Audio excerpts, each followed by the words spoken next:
All right, welcome to Bleav in Clemson Football with Levon Kirkland. I'm Will Vandervort. Thanks for joining us. Had a little bit of technical difficulties on my end, so things like that happen. So apologize for being a few minutes late getting started, but we are here. We're up and running. We're getting this thing rolling, and we appreciate you guys with us. Again, I'm Will Vandervort. That's Levon Kirkland over there, as you see, former Clemson great, Pittsburgh Steeler great, number 44 in your hearts if you're a Tiger fan, number 99 in your heart if you're a Steelers fan. I'm both, so I get both of them. So, yeah, about that, how buddy. nice. How nice. So anyway, appreciate you guys joining us as we come off a huge 31-23 victory over the Notre Dame Fighting Irish. Levon, how proud of the Clemson football team were you as an alum the other day as you watched the game? Well, I was very proud. It was a game that we talked about, saying that Clemson needed to win this game. Not we should or whatever. It was like, dude, we really need this win. No doubt about it. And I thought they came out and they played a pretty clean game. And I think a couple of stars played like stars, 5-star guys. And that's what you always need from the offense, defense, and special teams. And we absolutely got it this week. And the calamities that normally happen during the Clemson football game, especially this season, did not happen. I thought they played a pretty clean game. And so, yeah, I was very proud, especially against Notre Dame. I have a colleague of mine who always like to talk about Notre Dame. They like to put it in my face. But this year we got you guys. So I was pretty happy about the win. We did. Now, you said there wasn't any calamities that happened, but 2023 did show up a couple times. Mm-hmm. It showed up in the first, the second play or third play of the second half. It popped. Bo Collins should catch the ball. Instead, it pops off his shoulder pads. Their guy takes it to the 1 yard line and they score. Yes. Then when you think you got the game iced up, when Griffith gets the interception, and you're thinking, "Oh, they got it now. It's over." And then Moffa fumbled it, and So, but they found a way to. They got Xavier Thomas got the pressure and ended it, and game set match at that point. And Clemson walks off with a big 31-23 win. We got a lot to go over today. We're going to go over this game, obviously. We're going to look ahead to the Georgia Tech game. We're going to talk about what this win means for Clemson going forward. So a lot of things to go to. Before we get rolling on that, though, let's give a shout-out to our sponsors. We'll start off with the Clemson Insider. For the most complete coverage of Clemson athletics and recruiting, go to theclemsoninsider.com. I'd like to thank Robert for allowing us to use the Clemson Insider's platform on their YouTube page and their Facebook page and Twitter, so we can come live to you guys each and every Tuesday night. So we do appreciate that. We also want to say thanks to Tip It Back Sports Grill, the place to be to watch all your college football action this season, including the Clemson Tigers and our Pittsburgh Steelers.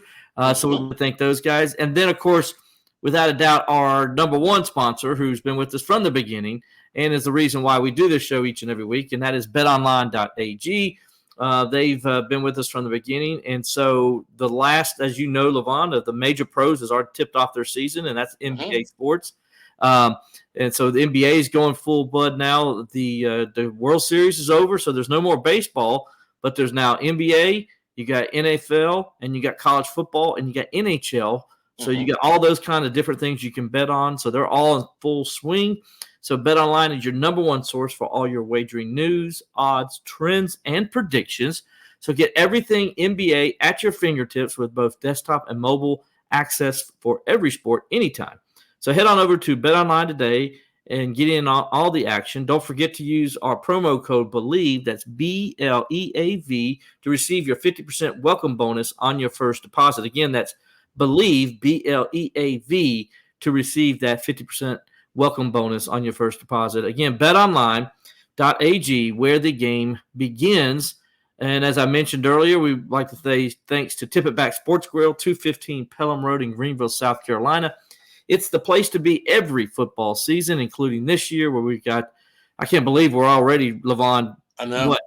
November. 10 weeks into the season already. That's amazing. They just, man, for all the wait, it just flies by. But, if we still got a few weeks to go in the college football season. So If you want to go over there, check it out. Go to Tip It Back Sports Grill. It has all the biggest games from around the country on their many TV screens, including Clemson and South Carolina, and all the games from the ACC and SEC. If you're an NFL fan, go to Tip It Back Sports Grill on Sundays. They have all the games up, and of course, the games for the Pittsburgh Steelers are they because they are the home of the Pittsburgh Steelers in the Greenville area. Tip It Back Sports Grill is located at the Common Hotel and is open 7 days a week. On Mondays, it's Twisted Trivia Night, as well as Monday Night Football. There's live music. There's karaoke throughout the week. Every Saturday, of course, as I said, is designated for college football. And on Sundays, it's designated for the NFL and the Pittsburgh Steelers. So go by and see Tim Cinco and his team over at Tip It Back Sports Grill, located at the Commons in Pelham. Tip It Back Sports Grill is the place to be for all your college and football action this fall. And, Levon, we had some big action, obviously, this week for Clemson. They got a big win. And first of all, before we get too far into it, we want to congratulate Clemson head coach Dabo Swinney. He earned his 166th career win in last week's win over Notre Dame to pass College Football Hall of Famer Frank Howard, who had 165 wins from 1940 to 1969. Now Coach Swinney owns sole possession of the Clemson career record for head coaching wins. How about that news for Dabo Swinney, man? That thing, I think in a way, it's kind of like been the monkey on his back the last couple of weeks. And finally, perhaps, yeah. Right? Yeah, I think that's tremendous when you can win. I mean, when you can win a game, it's great as a head coach. But to win 165 games, and also on your resume to add 2 national championships, numerous playoffs appearances, and how many? I mean, since 2008. Yeah. So he did it in a pretty short time as well. So you got to give him his props. He's one of the best coaches in college football at this point in time. And he's continued to be fired up, have a lot of energy. And it was really good to see him kind of back at it. I saw him this game really being the Dabo Swinney of old. Yeah. I mean, positivity, not getting frustrated, always being a supporter of his players. It was good to see. And the reason why is because his team played probably their best football in quite some time. Yeah, everybody's seen the reports that have come out since where Dabo Swinney basically lined his players and coaches up and pretty much told them, you're on notice. If you don't get things turned around and I don't start seeing what you're supposed to be and you doing and getting that 110%, if you will, as Coach Howard would say, if I don't start seeing that, I'm going to start looking for somebody else who can do it. And he kind of laid the law down last week with the team. Levon, I heard they had their 2 most physical practices that they've had in years on Tuesday and Wednesday. Of course, that showed when you saw the injury report on Saturday with all the guys that got banged up and hurt. So he really, really laid down the law, if you will. And like you said, became that guy that we know him to be, and that's a guy who's very spirited. He's very emotional, and he demands a lot out of his coaches and players. And he kind of, let them know it this past week. And sometimes you got to do that as a coach. And no question. Yeah. And he did that, and they responded. The team responded. That there's no doubt to a man. You listen to every one of his current players or former players. They talk to how much they love playing for Coach Swinney, and they love the fact that he gets fiery like that, and that he has their back because they know he does it in the best interest of the team. And man, I tell you, it worked. There's no doubt about it because that was a different football team than what we saw the one in Raleigh. It really was. It was a team that had a lot of energy. They ran the ball extremely well. And you got to give a lot of love to Mafia, man. He did a tremendous job. It looked like 1985 Kenny Flowers with the socks, with the white socks up, big back, running like that in the backfield. It was really great to see. And the defense making plays. Jeremiah Trotter had a big-time game. He really did. He really proved how good he is and how well he can make plays. Those 2 sacks that he made defeating the running back was probably some of the best rushing I've seen from an inside linebacker in quite some time.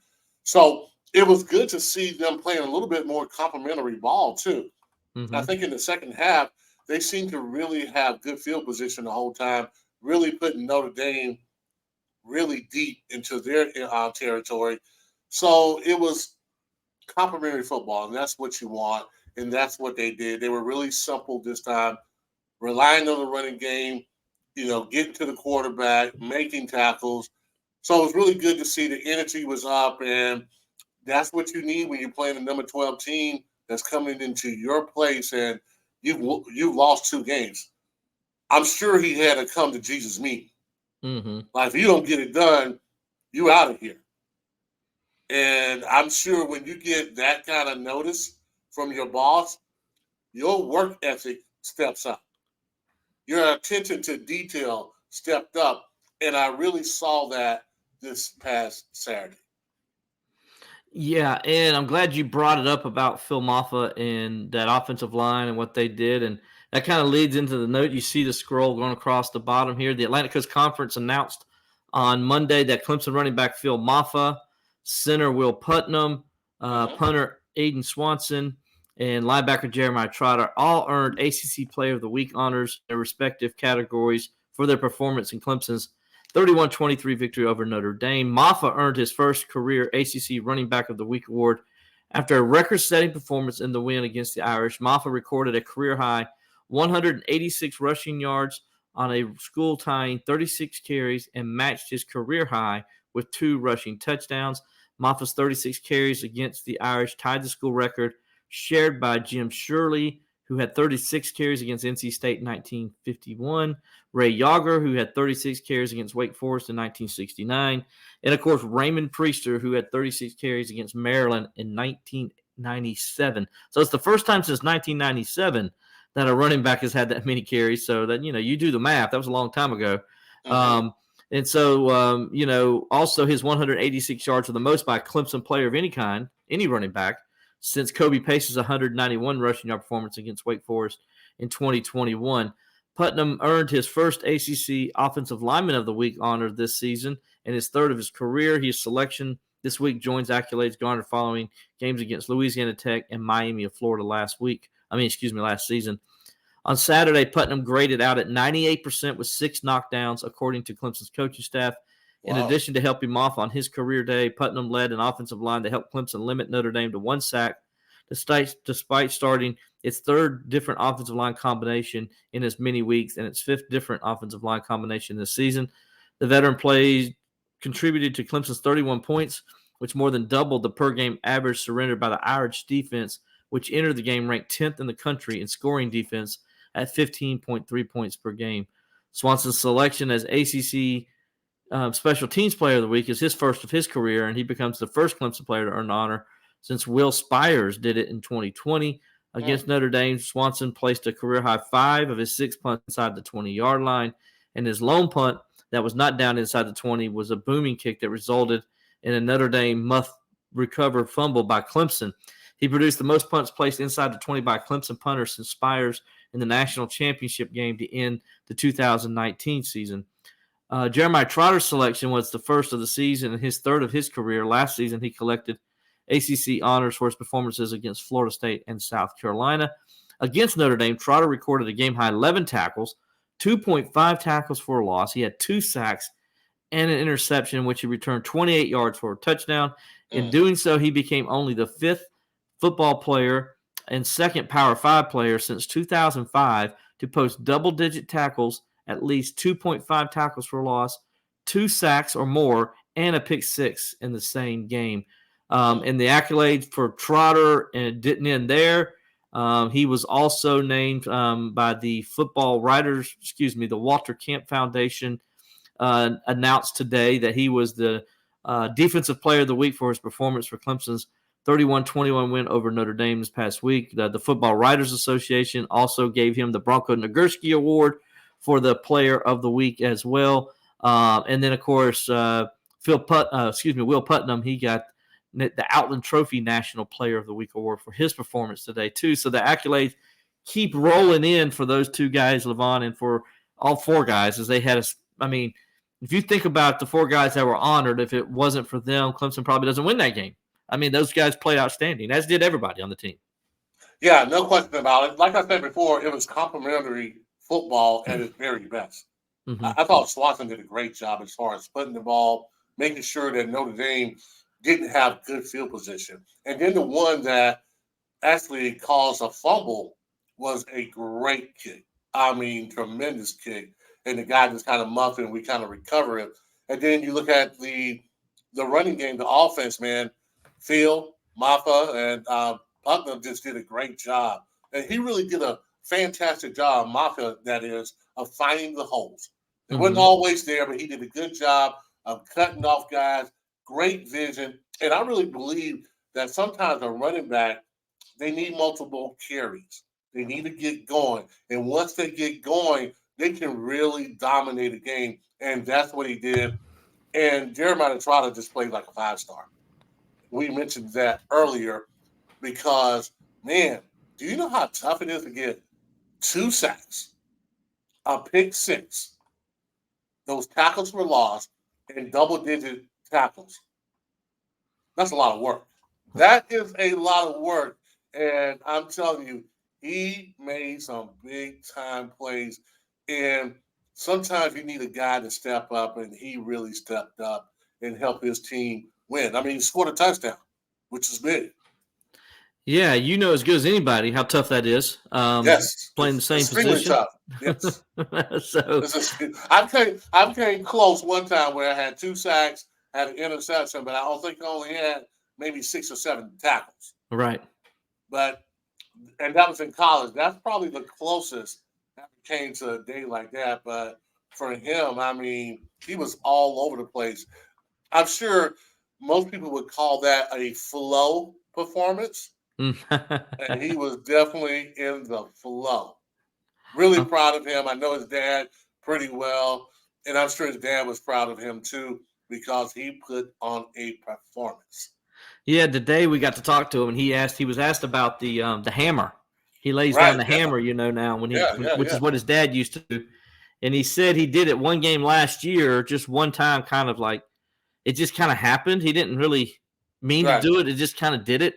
And he said his teammates loved it, and they were like, "Oh, you got to keep doing that every time, And he's like, "Well, So he talked to his dad about it, and he says, "Hey, Dad, would you mind if I did that?" And his dad's like, "Man, shoot, keep doing it." He's like, "Your teammates love it, the crowd loves it." He's like, he said, "I love it. Let's, keep doing it, dude. Don't stop." Something like that, a celebration like that, it gets everybody else going. Mm-hmm. And when he made his first sack, I saw Palmer doing it too. And it gets everybody else doing it. That's just energy. And he's providing that. And it's leadership as well because he's saying, guys, come follow me. Come follow me. I'm going to make some plays. We're going to all make some plays.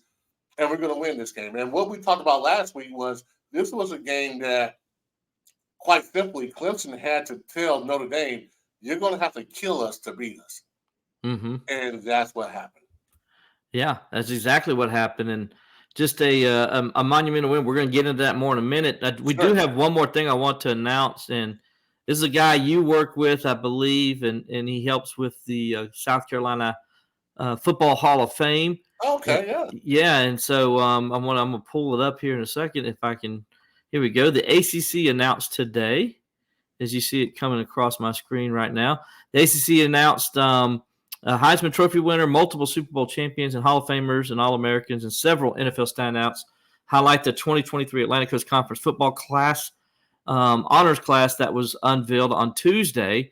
This year's 14 members include Boston College's Goddard Shiroris, Clemson's Jeff Bostic, Matt Daniels, Florida State's Charlie Ward, Georgia Tech's George O'Leary, Louisville's Michael Bush, Miami's Dennis Hara, North Carolina's Aguayo Crumbler, North Carolina State's Ray Agnew, Pitt's Jackie Sherrill, Syracuse's Robert Carrard, Virginia's Rondé Barber, Virginia Tech's Jeff King, and Wake Forest's Bill Ard. So as I mentioned, Clemson's Jeff Bostic is on this list. And so people recognize who Jeff Bostic is, he was a member of the Clemson Tigers from 1977 to 79. As I said, he's a member of the Clemson Athletic Hall of Fame. He also played at Clemson as from 77 to 79. He was inducted to the South Carolina Athletic Hall of Fame in 99. He's a member of the South Carolina Athletic Football Hall of Fame in 2021. He's an All-ACC first-team selection in 1979. He went undrafted and played 14 seasons in the NFL with the Washington Redskins from 1980 to 93. He earned Pro Bowl honors in 1983, was also an NFL All-Pro selection in 1983, named one of the 80 greatest Washington Redskins of all time, and is a member of the Washington's Commanders Ring of Honor. He started on 3 Super Bowl championship teams for Washington in 1982, 87, and 91. He was named to ESPN's 40-man roster for greatest Super Bowl players prior to Super Bowl 50. So, Jeff Bostic, congratulations. And, Levon, I know you feel the same way, as he got a big honor, as he's going to be one of the ACC legends and will be honored prior to the ACC championship game this season. Wish the Tigers could be there with them. But hey, heck of an honor. And by the way, when I looked at that list, why in the world wasn't Charlie Ward on here before? I mean, not quite sure. I mean, is Charlie Ward not the greatest quarterback Florida State's ever had, and it's not even close? I would imagine so. Yeah, I mean, the guy won the Heisman. The guy was a multiple sport player in college. I mean, they did a special about Charlie Ward. I don't get why he hasn't been a legend already. Exactly. Yeah.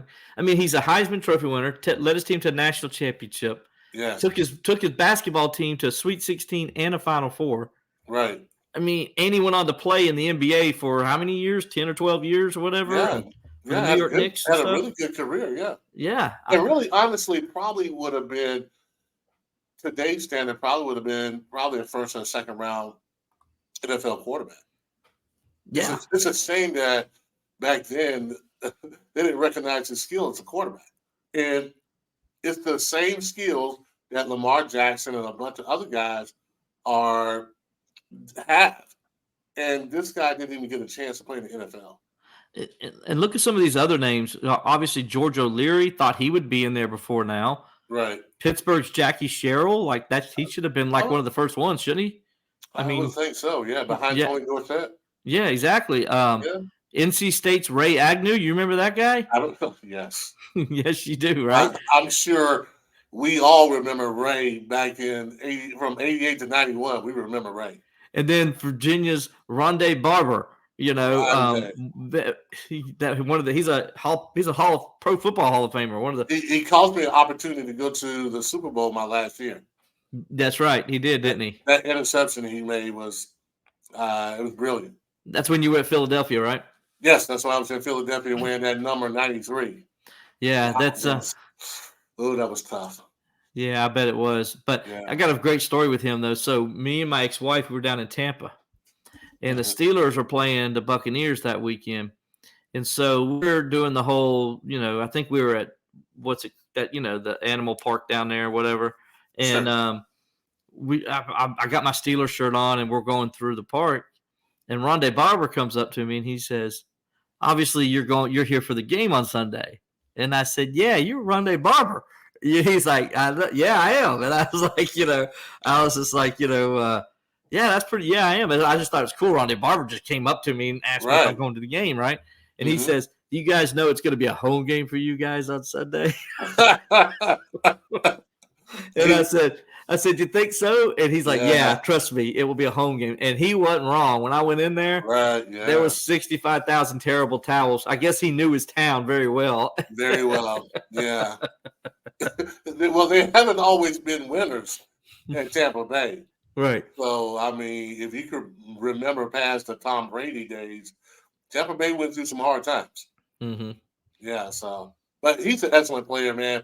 I really do like him a lot. He was a nice guy. I enjoyed talking to him that day just for a few minutes and had his wife there and kids there. It was pretty nice just to meet him and, talk a little football with them.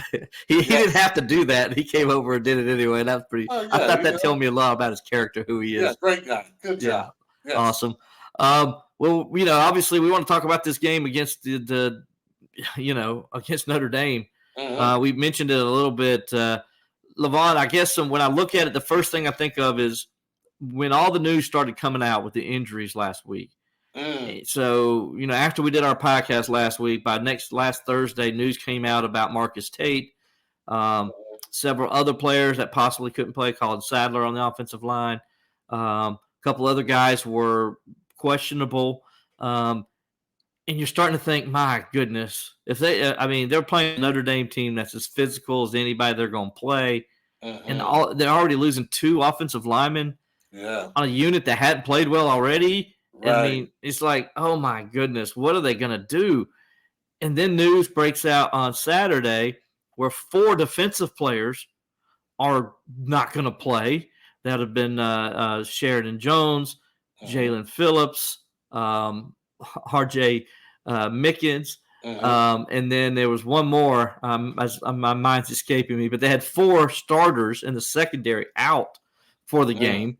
Right. And so you're sitting here thinking, what in the world are they going to do? And then, yours truly breaks the news that Cade Klubnik is going to be probably going to play, which he did, but he's going to be, he had a severe wrapped ankle and he was in a boot all week last week and was limited in practice. And so you're thinking, okay, so now Cade Klubnik is like, how much is he going to play? Is this going to hurt him?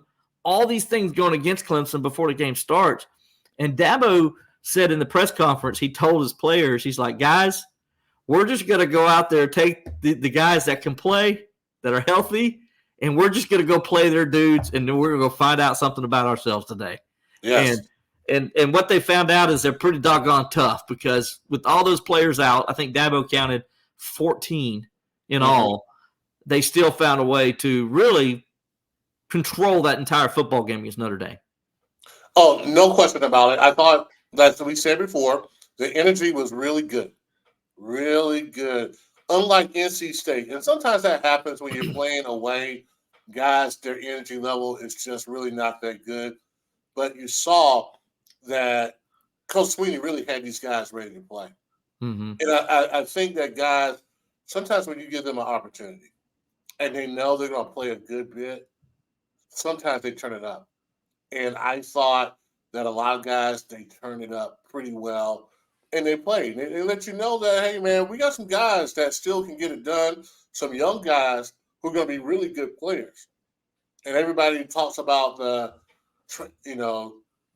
portal and we're not using the portal.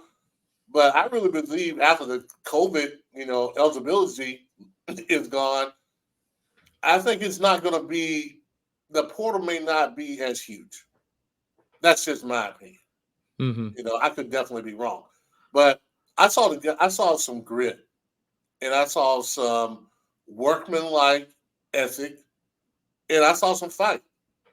And that's what you need. And if you don't turn the ball over, if you don't hurt yourself, you always have an opportunity. As talented as Clemson is as a football team, when you don't make mistakes, and they really did make a whole lot of mistakes, you have an opportunity to win a football game. And that's what they did. Koval was the other one who was hurt. He tore his ACL. Dabo said he's out for the season. He got hurt on Thursday, I Bleav is when it happened Wednesday's practice. He tore his ACL. And on Thursday, Mickey Kahn goes up to Griffin and says, just want to let you know you're starting on Saturday. Right, yeah. You're starting because Jalen Phillips was out. Mickens was out already, and now Koval, who was supposed to start, he's out. And so he's like, this kid finds out on Thursday before practice that he's going to be the starter. Now, the good news is, Levon, what have you always said?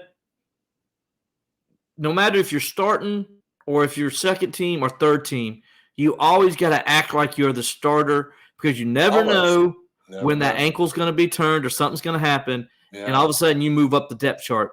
Well, this young man, you got to be ready. He had himself ready. He said, he prepared like he was starting already. He had gotten really into the notes, into the game, and he paid attention in film study. And so he was ready when Coach Kahn came to him and said, "Hey, man, you're starting on Saturday. You need to be ready. This is a freshman, his first start against Notre Dame, nonetheless, against a quarterback named Sam Hartman, who's like one of the most experienced veteran quarterbacks in all of college football. And he went out there and balled, got himself an interception. He played lights out. That whole secondary did. I thought they played really well. I really did. And, as a guy that has played in all leagues, you have to be ready. You have to see yourself as a starter. No matter where you are in the depth chart, you have to act like you already there. So when it happens, you're ready to go. You're not like, holy cow, I'm starting. I'm sure he was like, cool, I'm starting. Good, it's about time. And that's how those guys played. I mean, Pharrell, the other corner, the young corner, he played well. Yep. And I think you got something with our secondary. They're young, but I think those guys can really play. And the more reps they get, the better they're going to get as well. So we got some talent on this team. This season hasn't gone the way you expect a Clemson season to go, but you're seeing what's going to happen in the future. If guys don't get hurt or whatever like that, right? They got an opportunity to run the table. Yeah, I mean they do. We're going to talk about that because this win does mean a lot for them. But you mentioned the young guys, right? And so I'm looking it up now. So please bear with me as I'm doing this live as we're scrolling through here. But Clemson at one point had 4 freshmen on the field Saturday. So I'm trying to figure out who I like it. At the end of the game, that last possession, they had 4 freshmen. Avion Terrell was one of them. Obviously, we mentioned that. Let's see. I'm going through these. I apologize. Go to the safeties.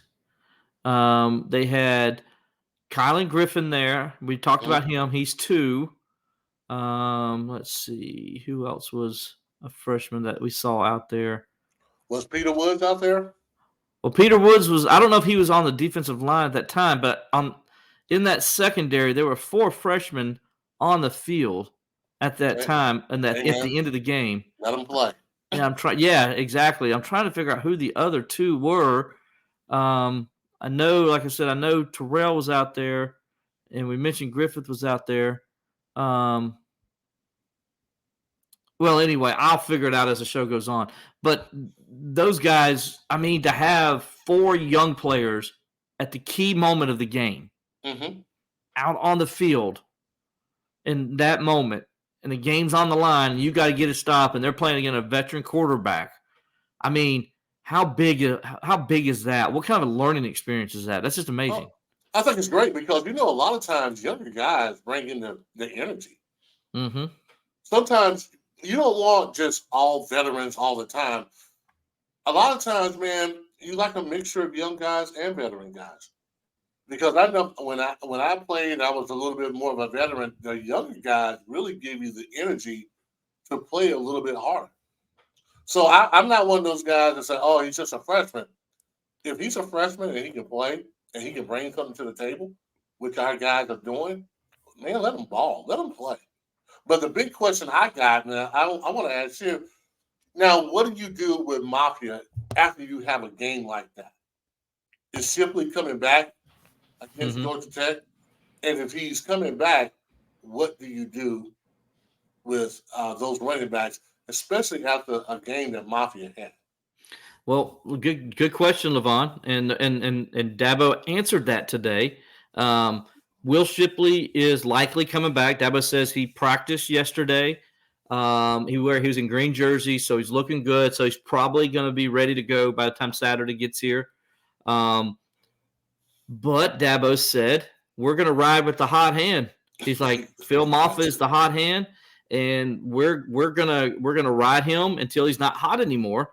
And he says, right now after the way he played the other day, you got to give him the ball and see if you can keep riding his coattails. And they did. They rode his coattails for 36 carries last week Like I said, that's the most carries by any running back since 1997. Yeah, okay. Man. That's how many years ago is that? Was that 26 years ago? So yes. That's a long time since a running back has got that kind of load in one game. He looked like Kevin Mack out there to me, man. That's who he reminded me of. He just looked like Kevin Mack running over people. He reminded me of mid-'80s football. It did. That's what I thought too. When you had a big back and you just fed him the rock. At one point in the game, the two teams had combined for 6 passing yards in the second quarter. We're in the second quarter, and I said to Cameron Burnett, my colleague over at TCI, I said to him, I said, I feel like we went into a time machine and we're back in 1987. That's my exact words, because it felt that way because both teams were running the football. Neither one were trying to throw it. It was crazy. It was 21 personnel. And what I mean by 21 personnel, 2 running backs and a tight end. 2 running backs and a tight end. And you get in the I formation and you just let your running back carry the show. And that's what he did. And I thought it was really interesting that even in the red zone a little bit more, we took the decision out of Cade's hand a little bit and we gave it to the hot guy.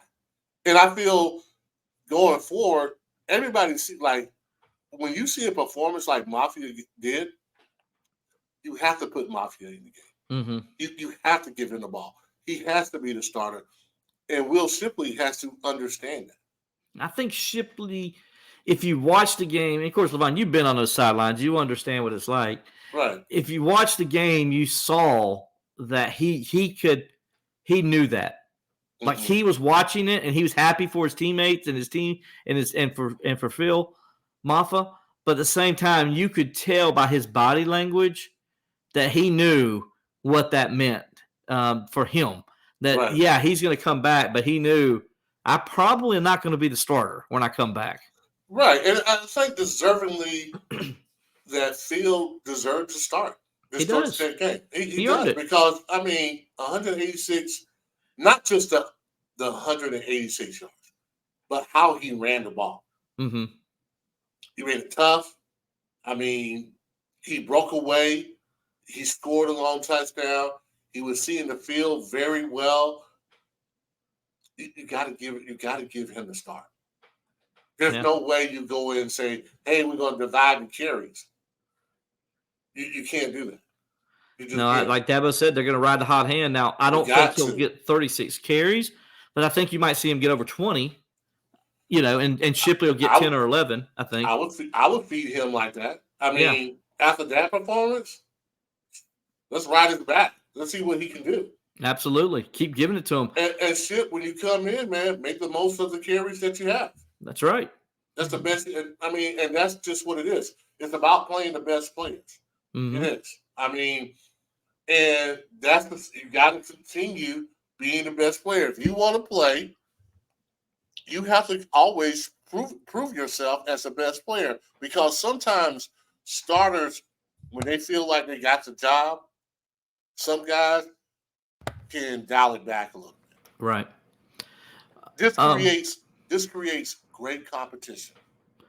Scott Millsap on Facebook, he asked, first of all, no, Scott, we have not talked about the offensive line yet, but we're going to. And then he wanted to know if there's any truth that Riley may have detached the RPO Saturday, so run plays remained a run. Well, a couple things with that. We'll start there. Yes, the RPO wasn't in play, but it wasn't because he took it out for, reasons that you might think. He took it out because his quarterback, if you saw Cade Klubnik's ankle, was severely wrapped and really wasn't going to be any factor in the run game at all. And so they took out the RPOs because their quarterback couldn't run them. If you can't run the football, you can't run the RPOs. So that's why they took the RPO out. Now, that doesn't mean that's going to be the case this week, because I'm sure Cade's taking care of his ankle. I'm sure he's getting his treatment. I'm sure it's probably going to be better than it was last week at this time. That was when he said at the press conference on after the game, he says, on Monday we were real concerned. On Tuesday we felt a little bit better. Then on Wednesday we were extremely worried because he didn't think Cade Klubnik might not play because Cade didn't practice much. during those times because, he really couldn't.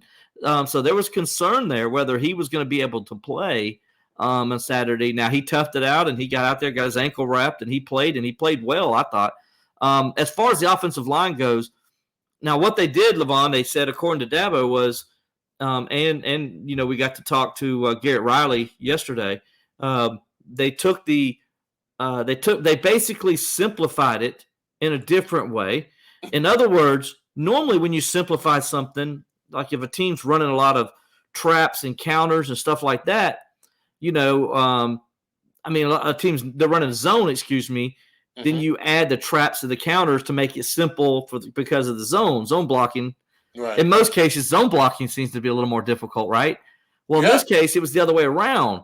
Clemson did a lot of counters and traps and pulling guards and stuff like that. Well, they took that out of the offense and did nothing but strict zone blocking, and they simplified it because, hey, as we mentioned, they had two starters out of the game, Marcus Tate and Colin Sadler. So Christian Lee had to move back to left tackle, and then they had to add Harris Sewell, the freshman, in at right guard. Trent Howard came in and played left guard. So because Harris was there on the field, though, I think that's why they simplified it a lot, because you got a true freshman that's going to have to play every snap, right? For the most part. So they simplified the run game, and yes, you saw how much it helped. And I think part of that also was having Phil Maffa in there, who, I hate to say it because, I don't want to compare him to somebody this great yet, but he's got such that little pitter-patter feet, and he's so good at finding the hole and staying small, even though he's not small. Right. He reminded me a little bit of a smaller version of Jerome Bettis, the way his feet, he can cut on a dime the way he can and find that hole. Is that not who he reminded you of a little bit the other day watching that game? How fitting that it was Notre Dame. Man, I want to go Jerome Bettis on this. But what I did like, though, was he did find a hole. Yeah. And he seemed a lot quicker than I really originally thought that he was. And sometimes, we talked about this before, sometimes make football simple. Make it where the athletes are just going out there playing ball. Sometimes when you get them out there thinking, hey, if this guy does this, then we're going to do this. But if we do this, they're going to do – sometimes that's too much thinking. Right. Hey, let's just come off the ball, smash somebody in the mouth. We give it to our big running back and let them make plays. And that's what they did. And sometimes simple is better. Yeah. I'm not saying always. I'm not saying not to have a scheme, not to have – but sometimes, especially when you're struggling, let's get them back to having fun playing football. You got that guy right in front of you. Beat him. You got that guy, when you pull around, the first guy that shows up, put him on the deck. Put him in the ground. Exactly. Bury him. Sometimes it's just, hey, we're in the red zone. We're on the 3-yard line. You know what, man? Mafia, you're getting the ball. Tell the defense. You don't have to be that clever. We got a big old back here. We're gonna put him behind. We're gonna put him behind center. We're gonna get under the center as a quarterback, and we're just gonna run it down your throat. And he'll get 3 yards. We got 4 downs to get 3 yards. Let's do it. Yeah. And that's what they did. They did, and it was beautiful to see, because if you continue running the football, a lot of times it's going to break through for you. A lot of people give up on the running game if they get tackled for a loss. Offensive coordinators get very impatient and like, you know what? No, let's do something else. No, keep grinding out. Keep grinding out. And especially in a game like this, that running game proved to be deadly for the Clemson Tigers. It was a big part on why they won. It was. And Rodney Ellis on YouTube, he just had made a comment, Maffa looked like Terry Allen on Saturday. Terry Allen. Terry Allen's a little bit faster than Maffa. He did look like Kevin Mack, though. He looked like Kevin Mack is who. Kevin Mack, I wouldn't even say Kenny Flowers, because Kenny Flowers could absolutely fly. He was a track star. He was a track star. If Kenny Flowers get that backfield, it's goodbye. Good night. He's gone. Yeah. But Mafia probably looked a little bit more like Kevin Mack. Yeah. Phil Mafia looked great. I think he's going to, I think he's going to continue this throughout the season. I think he's ready for it. He's ready to get up there and do his thing. And so we'll see. It was good to see the offense, make plays. Now, there was some negatives. We mentioned some of it earlier. The turnover led to a touchdown. And then, what was it, 4 or 5 times they got the ball at midfield there at the end of the third quarter and then all in the fourth quarter. They had opportunities to put the game away. They didn't. Now, thank goodness for, first of all, a great call by Dabo Sweeney on the quick kick. As Dabo called it, a PPO, which is punt pass option, and it is a real play where he can throw the ball if he wants to. That's an interesting thing because that makes people have to wonder, okay, he could actually throw the ball here in this situation, but he could punt it. So you got to watch for both. That was a great call because that really changed field position at that time, and it stayed that way the rest of the game. And then Aiden Swanson, give him credit for the punting the other day as he continuously went out there and he put Notre Dame in bad field position the entire fourth quarter, and Clemson's defense answered the call each and every time as well. Yeah. It was a great performance by the defense, a great performance by special teams. However, I wish the offense would have scored at least 3 points on one of those drives to put the game away, get up 2 scores, instead of keeping us all on eggshells, at that point in time. That's my only complaint. Yeah. I think that they're still not quite there yet as how to finish games. That game should have been finished a long time ago, but boy, we had to sweat it out. And that's just a team just learning how to get it done. Mm-hmm. And if they play like they played on Saturday, I think a lot of times they're going to get it done. They're going to get it done. They're going to learn how to finish games in games, and it won't have to be so much drama. You know what I'm saying? So, yeah, it's a team that, you still got a very young quarterback. You've had some different lineups as far as the O-line is concerned. But, I thought Saturday was a positive. Mm-hmm. And I feel like you can build off that. Before we switch over to the defense, want to give a shout out. I meant to do this earlier, but it slipped my mind. But I want to give a shout out to the men's basketball team last night. Oh, yeah. Opened the season, as you see it strolling over our screen here. Clemson men's basketball team opened up with a 78-56 win over Winthrop. And I want to give Coach Brownell and his team. Brownell's been on our show before. We appreciate him. By the way, Coach, Levon's still waiting for his stuff. Still waiting. Yeah, he hasn't moved. He wanted you to know that. Still in the same spot. Yeah. Still in the same spot. He wants it. But anyway, good opening win. P.J. Hall scored 20 points. Ian Schifflin with 16 points. The Tigers had 4 players overall getting double figures. They scored 45 points in the second half to really open the game up. And so, a good opening win for Clemson. Brownell said last night after the game, Levon, he said they were a little nervous. He thought in the first half, but they kind of settled in the second half and played to the potential they can. And I'm going to tell you, we're going to finish talking Notre Dame here in a minute, but I had to bring it up a little bit because the basketball team, they can really, really score the ball. And they have keys. They have a lot of scorers and a lot of shooters on this team. They had 21 assists last night. So they're very unselfish as well. Mm-hmm. I tell you, Levon, this has a chance to be a pretty doggone good basketball team this year. And I mean, I'm talking maybe one of the best Clemson's ever had.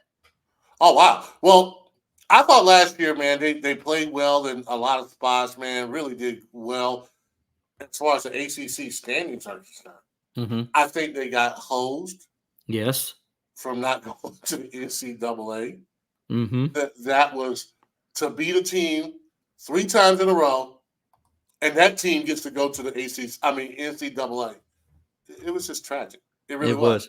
So I really am looking forward to the basketball season this year.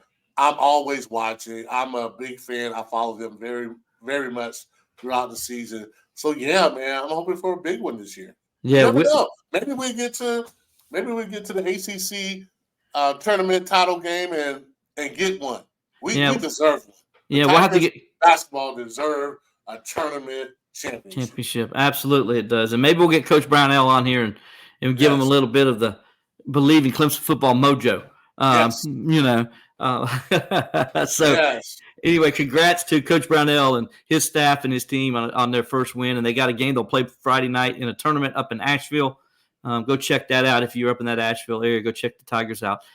Real quick before we get to the defensive side, Levon, Garnet Thomas, he says, Clemson has scored every time Dominic Thomas has been in a ball game but one drive, which was an inch short of a goal line against FAU. He says, give him the ball if you want to win. He's the best Clemson back. I like it. I don't know if he's the best back, but I like the way the kid runs the football. I do like the way he runs the football. I think he's pretty good. I really like the one play where he was really stuck in the hole. He kept grinding and got that first down. That was pretty impressive. It was. He's got low center of gravity. He's only 5'8". Yeah. This is what I would like for him to do. I'd like to get him out there, and because you've shown him several times now this year, especially against Notre Dame, and run a screen with him behind those big offensive linemen.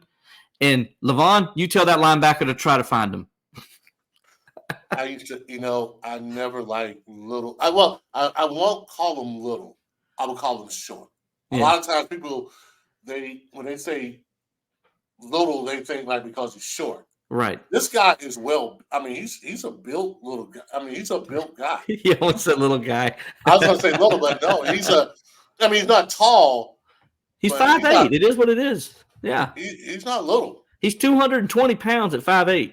Man, and a 5'8" running back, it's just hard to see him. Yeah. And usually they have really good movement. And it's hard to tackle those guys. I hate 5'8" and shorter guys. He reminds me of Reggie Merriweather. That's what he reminds me of. And then, the play that he had when he went out to the flats, good little catch, good little first down. So he's a good mix. I don't know if he's your featured guy right now. Of course not, with the guys you got. But he's a nice change of pace. So, you know what, Garrett? That's not a bad idea to have him in the game. No, it's not. Real quick, want to kind of, before we get up, moving to Georgia Tech and try to finish up here. The defense, I thought, came out and just played exceptional again. Now, they had some trouble early in the game, stopping old big number 7 in Estime. But they adjusted. He only had 5 yards rushing in the second half. I thought the front four dominated the game when they needed to. Every time they needed to step up and make a play, somebody stepped up and made a play. We mentioned earlier what the secondary did. I thought they played one of their best games of the year as well. And then, of course, the linebackers were just outstanding the whole game. And I thought from all three levels, it was a solid performance. They gave up only 323 yards to Notre Dame. And, Notre Dame ran the ball early in the game, but really in the second half, Notre Dame couldn't run the football at all. They couldn't do anything. No, they're a good team, too. They're going to get some. They're going to get some plays. They really are, and they did some good things. But I like that the Clemson team hung in there, and they really didn't give up momentum, especially in the second half. They did a good job of when we pinned them down there at their own territory, that we pretty much kept them down there. And that's a sign of a defense that's maturing. They seem to be playing fast. They seem to be getting to the ball. And that's what you want. But I have to recognize one player. I don't know his name, number 19. Mm-hmm. He made DeMonte Capehart. Capehart, yes. They put him in a zero technique in front of the center. He walked that dude back. And Notre Dame is known for their offensive line play. Not walked him back, but then threw him aside like a rag doll. Walked him back, threw him aside, and made a hell of a play. Straight up tackle on Estime. 3-yard loss. That guy needs to play more. Yeah. And he will. He needs to play more because really that's what we talk about. We talk about putting the hands on the guy, back penetrating, and throwing him off and making the tackle. I thought that was a very impressive play. I haven't seen that a whole lot. But when you can do that, man, you can control the line of scrimmage like that, it's hard to run the ball on. It's hard to do anything when you can make that happen. So it was really good to see that one of our guys used great technique, using his hands, getting under a guy and walking him back. Yeah. Taking them out the club. Kicking them out the club. That's what he did. Clemson in the last Notre Dame had the last 6 possessions of the game, which is going from at the 3-minute mark of the third quarter to the end. So the last 18 minutes of the game, they had 6 possessions. They had a total of 60 yards in those 6 possessions, 4 punts, 1 interception, and 1 on downs. That's good. That's dominating defense right there. And by the way, 2 or 3, I want to say 2 of those were 3 and outs. So the defense got off the field on 3 plays. That's what you want out of your defense in a game of that magnitude. When everything's on the line, your season's on the line, you want your defense to step up and make plays like that.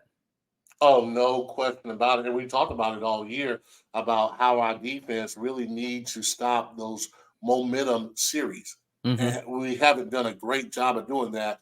But this past Saturday, we actually did, and it made a difference. It was complimentary football. I wouldn't say at its best, but it's probably the best we've done all year round. Absolutely. And it turned out to be a win. So, you eliminate turnovers.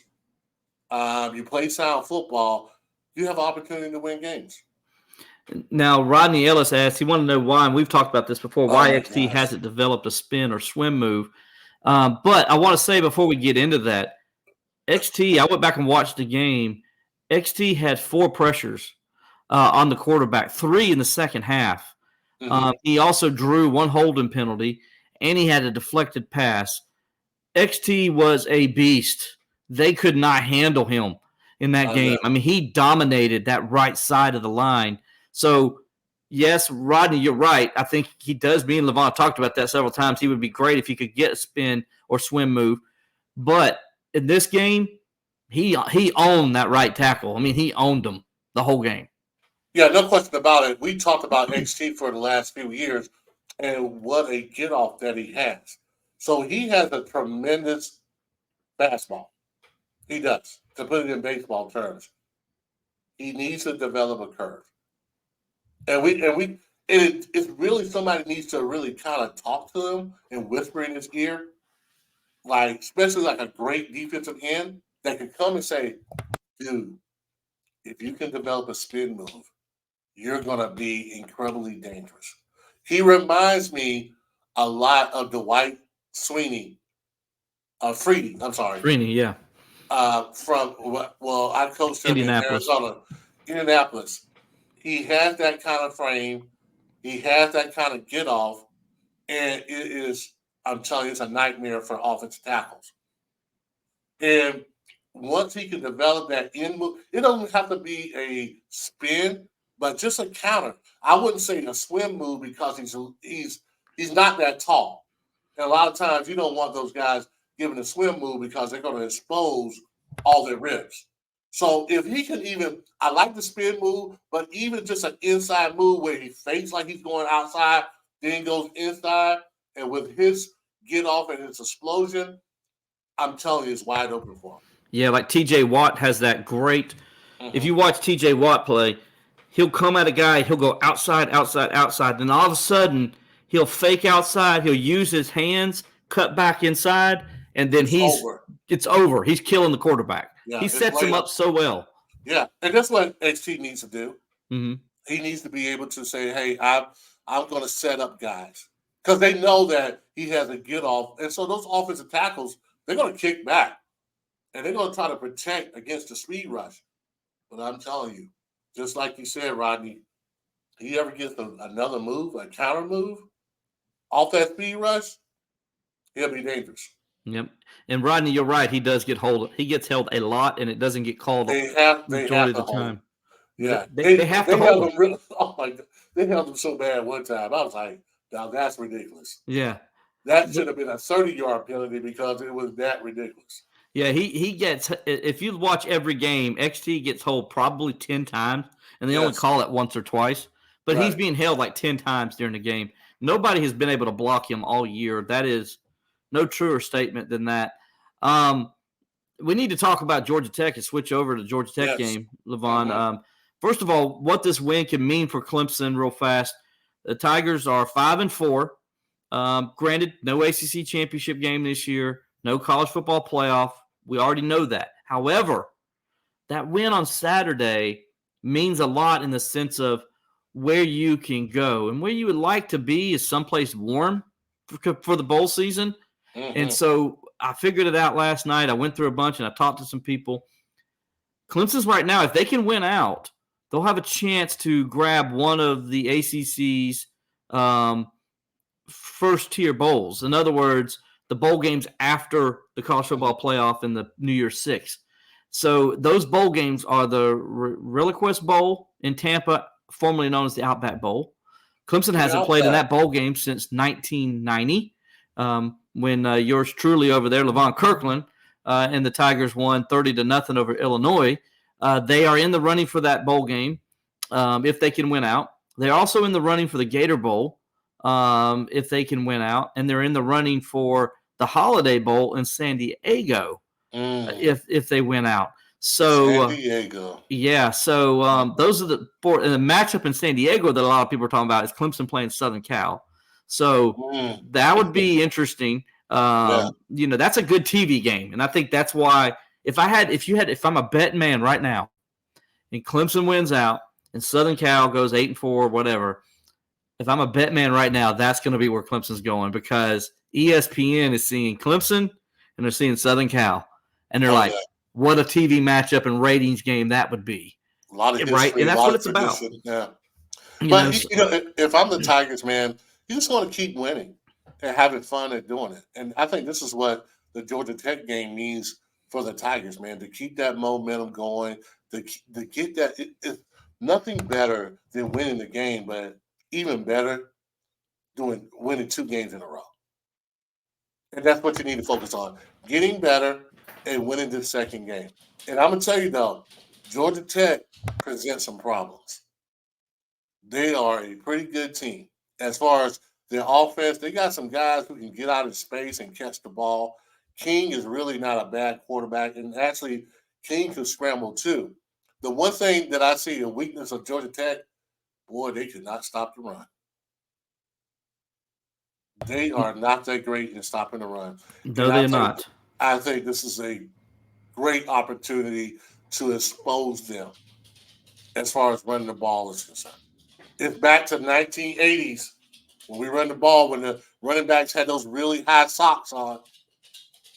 It's back to doing Mac and all those guys that ran the ball back in the 80s. It's time to do that again. I guess from what I saw with Georgia Tech, they're just really not that great in stopping the run. But they're dynamic as far as offense is concerned. Mm-hmm. Cause some problems, I think as Clemson looks at this game, Georgia Tech they're really, really good on offense. Haynes King is an unbelievable quarterback. He can put pressure on you. Yes. Running the football, he can throw the football. He's got 22 touchdowns. Passing, I think he leads the ACC quarterbacks in rushing touchdowns. Dabo Swinney described him as Riley Leonard-like today. He's third in the conference in rushing. This is a team where offensively they can be a lot of problems, but like you said on the other side, they're not very good at all. And Clemson should be able to move the football and have some success against them. Now, the question comes in this game, though, is Clemson's got to take care of the football because I just told you how good Georgia Tech is on offense. You don't need to give those guys extra possessions or give them free touchdowns without having to earn it. So stop this letting guys intercept it and take it to the 1-yard line or going pick sixes and taking it to the house. This game here, Clemson's offense needs to complement its defense because this defense probably outside of the Florida State game is going to be the most difficult game they've had this season. And as far as matchups and trying to stop this explosive offense, by the way, that can run the football, Levon. They ran for 245 yards against North Carolina in the fourth quarter. Yeah. One quarter, they ran for that many yards. They'll wear you down, and then they'll hit you with big play after big play. Yeah, they like I said before, man. I don't know where this Georgia Tech team came from. This is the transfer portal at its best, bringing in some mercenary guys that usually Georgia Tech don't have. But they do, to their credit, have a really good offense, and they can score points. And you cannot be sleepwalking out there, because if you do, they can light that scoreboard up. And running that and having those many yards against North Carolina, where North Carolina was, I think, number 17. Wow. That says a lot about Georgia Tech and what they can do. So this is a game that you better have your energy going. You better understand what they can do and be ready for it. Because if you're not, it may be a long game for the Clemson Tigers. Hey, firsthand, Georgia Tech, look, it's a rivalry. Yes. It's probably as much of a rivalry, and I know people don't look at it that way, but it probably outside of, if I had to go down the line of rivals, it'd be South Carolina, Florida State. And then I'm sitting right there, Georgia Tech, NC State. Are the next rivals. And the reason I put Georgia Tech in there is because both teams had John Heisman. Both teams had John Heisman. Georgia Tech stole John Heisman from Clemson. So there's that's there. Clemson had that whole thing where Georgia Tech wouldn't come to Atlanta. Wouldn't come to Clemson for years. They were too good to come to Clemson for so many years. And then, and then they had the situation where when Clemson got really good there in the late 70s, the Georgia Tech coach said that he's not going to play Clemson anymore because they don't want to they were worried they were going to lose to Clemson. And so, that kind of started that. And then, of course, Georgia Tech joined the ACC, and they had to start playing Clemson every year, and they played every year since 1983. And so that's why it's been and then they had that stretch, right, where for a long time every game was decided by like a field goal, and then Clemson would win 3 or 4 in a row, then Georgia Tech would win 3 or 4 in a row, then Clemson win 3 in a row, Georgia Tech win 3 in a row. I think at one point the series was tied for the moment. It was 1983. I think Clemson's got a slight edge now and dominated the last 7 or 8 years, obviously, since Paul Johnson left. But then, the Paul Johnson era, he was a thorn in the side for the Tigers, and so was George O'Leary in his era, and Bobby Ross that's where you remember Bobby Ross coming into Clemson in Death Valley in 1989 and beating the Tigers on homecoming. So there's a lot of games, right, where Clemson and Georgia Tech have had a very good rivalry. Very good. A lot of close games. No question. They're not very far from each other. It's almost a bus ride. So I think it's going to be a really good game. I really do. I think it's going to be a good game. I think this is going to really test Clemson on what kind of team they are. Can they really get over the hump? And Georgia Tech brings a challenge. They do. A big challenge. And but we'll see how the Tigers do. That's a noon kickoff, by the way. That's going to be one of our games as we get to our Pick Six segment, and want to kind of bring that up and talk about that, and we'll get going on that one here with our Pick Six. And Levon, we'll go ahead and start it real fast. I know this is your favorite time. Number 2 Michigan at number 9 Penn State. By the way, Levon, you did pretty good last week, 4-2, so you did good. Number 2 Michigan, really 5-2 because Clemson we threw in as an extra. Yes. So number 2 Michigan at number 9 Penn State, noon Fox. Michigan's a 4.5-point favorite. You've seen the reports come out. People are now saying Michigan should be excluded from the college football playoff. All this stuff's going on, all these distractions. They got to go to number 9 Penn State, who, other than the Ohio State game, is beat the tail out of everybody. Can this be a game where we get an upset? Wow. They are playing at Penn State, Happy Valley. I don't know if they're going to do whiteout or whatever. Well, it's a noon game, so it won't work as well. It's a noon game, won't work as well. Okay. Yeah. I just want to tell everybody nothing's going to happen to Michigan, in my opinion, before the championship. That's not happening. No, that's not happening. Maybe afterwards, but not before the season plays out. So I think it's going to be a really good game. But, man, I just can't trust Penn State. So I'm going with Michigan, and I'm taking the points. All right, I'm with you. I think I'm the same way. I want Penn State to win. Yes. I would love to see them win this game because it really threw a monkey wrench in a lot of things. But I'm with you. I just don't know if I trust Penn State. They don't seem to be able to win these games when they play Ohio State and Michigan. It's like they're always third place. Always, yeah. Yeah. And that's what they are here. I think they're third place. I think it comes down to Michigan, Ohio State on who goes to the college football playoff. And Penn State, I think you're going to be relegated to the Orange Bowl. So you'll go to a nice bowl. They'll go to a nice bowl. I would like to see that. I would like to see that win too. I would like to see Penn State. I'm pulling for Penn State. I really would. Yeah. But I just don't think it's going to happen. I don't either. I'm going to go ahead and take Michigan minus the 4.5 as well. All right, our next game, number 13, Utah at number 5, Washington, 3:30 kickoff on Fox. Washington, a 9.5-point favorite. Ooh. I like Utah's defense. I really do. Yeah. I think they can cause Washington problems, and I think they will. But I think Washington's just got too much offense for Utah to keep up with. They got too many boys, man. Sometimes the Jimmies and Joes. Mm-hmm. And Utah's a nice little team now. They'll play you tough. But I just think Washington has too much, so I'm going to take the points. Washington. Yes. Yeah. If this game was in Utah, I might go Utah. Yeah. It'd be different. But it's in Washington. They'll have a great crowd. They'll be on top of them. It's a great environment up there. Anybody who watched that Oregon game saw that. Yes. This is a big game for the Pac-12.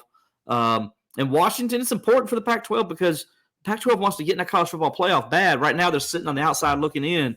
Mm-hmm. So Washington, they got to kind of keep it going, right, until they get to the Pac-12 championship game. I'm with you. I'm going to go with the Huskies on this one, minus the 9.5. They fooled me last week. I thought Southern Cal was going to beat them, but Washington, that's one of the losses me and you got last week. And I think this week we'll go with the Huskies. I'm going to ride with the Huskies. Sounds good. All right, next game. Number 14, Tennessee at number 16, Missouri. 3:30 p.m. CBS. Tennessee's a 1-point favorite on the road. This is, I think, going to be the game of the week. I think so. This is a great game. Yes. And I'm going to pick Missouri. Yes. I'm with you. Missouri's a good team. They're not a bad team. They played Georgia pretty well. Georgia pretty much gets up for the team that they think they respect. I think that giving Tennessee, especially, is that Missouri? It's at Missouri. No way. I think Missouri's going to win this one. I do too. Yes. A home underdog, a ranked home underdog. I'm taking the ranked home underdog every time. I am too. I don't know what they see in Tennessee, but I think Missouri's going to win this one. Yeah, I do too. Give both of us Missouri plus the 1 there. Yes. All right. So now we're going to go over to – I picked this game because, to me, Central Florida has played tough. Number 15, Oklahoma State at Central Florida, 3:30 p.m. ESPN. Central Florida's 4-5. But man, they're like Clemson. They're like 2 or 3 plays from being 9-0. Right. I mean, they really are. And I know a few weeks ago they had Oklahoma on the ropes. Oklahoma State's coming off that big win over Oklahoma. They've won 5 straight. Everybody's talking about Oklahoma State and Coach Gundy and what job he's done, and he has done a great job there this season with this team. But doesn't this sound like one of those games where something could happen? Like when everybody's talking about you? Yes. When the majority is like, oh man, bye, when you probably should sell. Mm-hmm. And that just looks like one of those games. And everybody's saying, you just beat Oklahoma. It's going to be a little bit of a letdown. Yeah. For the Oklahoma State Cowboys. I really do believe that. And they may go there and start sleepwalking. Yeah. So I'm going to take UCF plus the points. Yeah, I'm with you because the Oklahoma State is like, everybody's buying right now. And I was listening to the radio the other day. Everybody's like, oh, well, they're going to win out from here on out. They're going to win out, and nobody's going to be able to beat them from here on out. They're going to go on and win the Big 12 championship. And I'm like, this is college football. Just when you think you got it figured out. When you think. It bites you. Just when you think you did all your research and you looked at all your tape, you end up being wrong. You end up being wrong. Exactly. Especially when you think you're right. You're like, oh, this is a can't miss. This is what I'm going for. And you're looking at everything. then you forget that they're 18-year-olds, 19-year-olds, 20-year-olds, worried about the girlfriend, all kind of other things, and they don't show up. Clemson's a perfect example of that. Not that Notre Dame didn't show up, but I mean, you looked at all those injuries Clemson had last week. You're thinking there ain't no way, you know what, Clemson's going to win this game. No way. And what happened? They win the game. So it's amazing how it happens. It is. So anyway, I'm with you though. I'm going to take Southern. I'm going to take Central Florida, UCF there plus the 2.5 as well. All right, next game, next to last here, Southern Cal at number 6 Oregon, 10 p.m. Ooh. By the way, you going to stay up to 10:30 to watch this game? Not really. No. Yeah, Oregon a 6.5-point favorite. What do you think? Wow. Against USC? Against USC. I'm going to take USC. But even though USC, they give up so many points, their defense is horrible. Did you watch the Notre Dame game? Notre Dame, Southern Cal? Remember that game? No. Yeah, you saw what Notre Dame's defense did to Caleb Williams? Yes. Yeah. Yeah, like what, 3 picks? 3 picks. That the offense couldn't keep it going because their defense is so bad, right? Yeah. Oregon is probably the best team Southern Cal has played to date, in my opinion. I think Oregon's the class of that conference. Levon, I think Oregon's going to cover the 16.5. I'm just taking a chance, man. I know you are, man. But I just think Oregon – I love Oregon's offense. I love Oregon's defense. I think they play the most complimentary football of anybody in that conference. And they got a quarterback who's been playing for 10 years. They got a veteran quarterback. And that just – I like that. Plus, did you see Caleb Williams crying with his mom the other day? Did you see that video? Yeah, man. Yeah. So you wonder where they at as a team. They fired their defensive coordinator. You know, right now things aren't good at Southern Cal. And but Oregon, maybe they'll bounce back, man. Sometimes it's college football. College football, a little controversy here kind of gets the team going. So we'll see. We'll see. But me and you are split on that one, so we'll see what happens. Okay. All right, so final one. Ooh. We talked about this game earlier. Georgia Tech at Clemson, noon kickoff, ABC. Clemson, minus 14.5. Georgia Tech, by the way, Levon, Georgia Tech is number 3 in the ACC standings. If you saw, we had them running earlier. Georgia Tech is number 3 in the ACC standings at 4-2. Clemson's 2-4. Clemson's a 14.5-point favorite. Gosh, really? Yeah. I thought this would be a little closer than that. 14.5 points. I thought so too. Listen, Clemson covered the spread last week, but they lost it against NC State. They lost it against Miami. Mm-hmm. They were favored in both those games and lost. I Bleav the Wake Forest game, they did not cover in that game. So Clemson hasn't covered in 3 of the last 4 games. Yeah, I don't think Clemson's going to cover this one. Actually, they didn't cover against Florida State either. Florida State was a 3-point favorite and won by 7. I don't think they're going to cover. I think they're going to win. I just don't think they're going to cover. Yeah. Especially how this team has been going. Yeah. I mean, if they play like they did last week, they definitely have a chance to win. But even so, I looked at this Georgia Tech team and I was pretty impressed. Yeah. Well, he's done a great job with them in his first full year. He reminds me a lot of Dabo Swinney, the way he does things, the way he runs his program. I think Clemson's the better team. I think Clemson is going to win the game, and they're just barely going to not cover. I think Clemson will win by 2 touchdowns, but that half, I don't think they're going to get that half. So I'm going to say like 31-17. Georgia Tech gets a backdoor cover, something like that. Yeah. I can see that. Yes. That's kind of like where I'm going. So I'm with you on that. I'm going to go Georgia Tech too, just barely, just slightly. Yeah. So, that's where we'll go with that. Just got some other guys that have talked about everything. Just want to make sure we had everybody covered. Any questions? But Levon, I think that's going to cut it for us this week, man. I think it was a good show. Appreciate you doing your stuff, man, and giving us insight. And by the way, I know his name is not Mafia. I just like to call him that. I know you do. Especially the game he had. It's a perfect name for him. Yeah. So you said that like last year that you wanted to call him Mafia. Yeah. And that because you just thought that's like a cool name to have because he's a running back. Yeah, so either way, I do know his name. Yes. So anyway, but we appreciate you guys reaching out and asking about that. Thank you so much. Yes. So, and we appreciate you guys listening.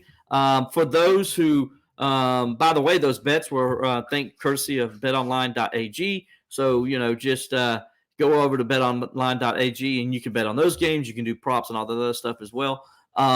But also, we want to thank all our sponsors and everybody else for watching. If you want to listen to us, you can go to Apple Podcasts or Spotify or anywhere you get your podcast. You can download us there and listen anytime you want to. Or you can go back on Facebook and on YouTube and watch us again here if there's something you missed, or you just came in late and you want to watch the whole podcast. So for Levon Kirkland, I'm Will Vandervort. We'll talk to you next week when we look back at Clemson's game against Georgia Tech and get you ready for the game against the Tar Heels. Thanks for joining us. We'll talk to you next time.